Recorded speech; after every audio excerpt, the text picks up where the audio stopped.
अगर ये स्टैंड केंद्र सरकार के कुछ लोगों ने, और जिसकी पुष्टि इस बात से भी होती है कि हरदीप सिंह पुरी जी ने बाकायदा उसको अपलोड करते हुए ट्वीट किया था, केंद्रीय आवास मंत्री हैं वो, और अगर दिल्ली में आवास दिए जा रहे हैं और केंद्रीय आवास मंत्री उसको अपलोड करके कह रहे हैं केंद्र की ये शानदार योजना है,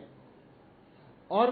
केंद्र सरकार के अफसर और दिल्ली सरकार के अफसर मीटिंग करके और दिल्ली पुलिस के ऑफिसर मीटिंग करके कुछ डिसीजन ले रहे हैं,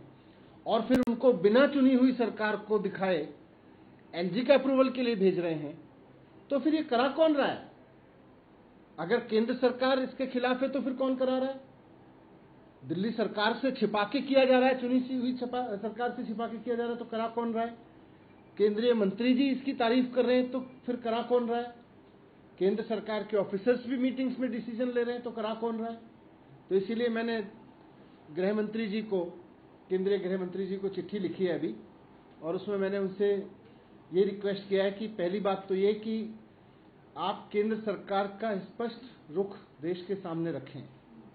दिल्ली के सामने रखें, और दूसरा, ये जो साजिश हो रही है या हो रही थी कि दिल्ली की चुनी हुई सरकार से छिपाकर, और अगर केंद्र सरकार भी ऐसा मानती है कि रोहिंग्याओं को नहीं बसाना है, फ्लैट नहीं देने, तो फिर केंद्र सरकार के भी रुख के खिलाफ जाके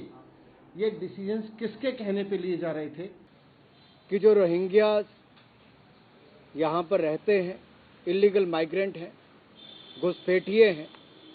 इन घुसपैठियों को उनके ही पार्टी के विधायक मुख्यमंत्री जी की शह पर पानी भी देते हैं, बिजली भी देते हैं, राशन भी देते हैं, मुफ्त में देते हैं, और अब उनको फ्लैट भी मुफ्त में देने चली थी दिल्ली की केजरीवाल सरकार। और ये इससे पता चलता है कि ये जो चिट्ठी है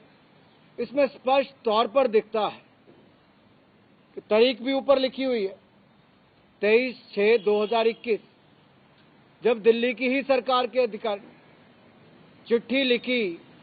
कि ईडब्ल्यूएस फ्लैट जो है बकरवाला में, वो सब देने का काम किसको किया जाए? बांग्लादेशी घुसपैठियों को, रोहिंग्या घुसपैठियों को देने का काम किया जाए। फिर झूठ बोलने का काम एक बार केजरीवाल जी और उनके मंत्रियों ने किया है, जो रेवड़ियां बांटने का काम करते रहे। मैं एक बात स्पष्ट करना चाहता हूं, हालांकि गृह मंत्री जी ने तो ये सदन के पटल पर भी कहा और बाकी भी सदन में भी कहा, और एक कहा भी कि घुसपैठिए के रूप में ही गिने जाएंगे। उनको वापस भेजने की बात विदेश मंत्रालय के माध्यम से संबंधित देशों से की जा रही है, और दिल्ली सरकार को डिटेंशन सेंटर बनाने के लिए कहा गया था, स्थान तय करने के लिए कहा गया था, लेकिन दिल्ली की सरकार ने पिछले 1-2 सालों में वो भी काम करने का काम नहीं किया है। ऐसी कौन सी मजबूरी है अरविंद केजरीवाल जी की कि डिटेंशन सेंटर वो नहीं तय कर पाए? ऐसी कौन सी मजबूरी अरविंद केजरीवाल जी की कि वो मुफ्त में राशन, दाल, पानी, चावल से लेकर बिजली से लेकर अब घर देने तक का काम रोहिंग्या मुसलमान के लिए करने की बात कर रहे हैं? शायद शराब के जो आरोप उनके ऊपर लगे, और पहले उनके स्वास्थ्य मंत्री जो घोटाले करते हुए जेल में है, स्वास्थ्य मंत्री की तो याददाश्त चले गई, एक्साइज मंत्री एक्सक्यूज करने से बार बार नहीं हटते हैं, मुख्यमंत्री के पास कोई विभाग नहीं है, लेकिन रोहिंग्या के लिए जो घुसपैठिए हैं उनके लिए सारी सुविधाएं देने का काम करते हैं। आखिरकार किसके कहने पर दिल्ली सरकार ने कहां पे कब ये चर्चा की, क्यों ये ईडब्ल्यूएस फ्लैट देने की बात अरविंद केजरीवाल जी और उनकी सरकार ने कही और उनके नीचे के अधिकारियों ने बात कही है? इस बात का जवाब अरविंद केजरीवाल जी को देना होगा।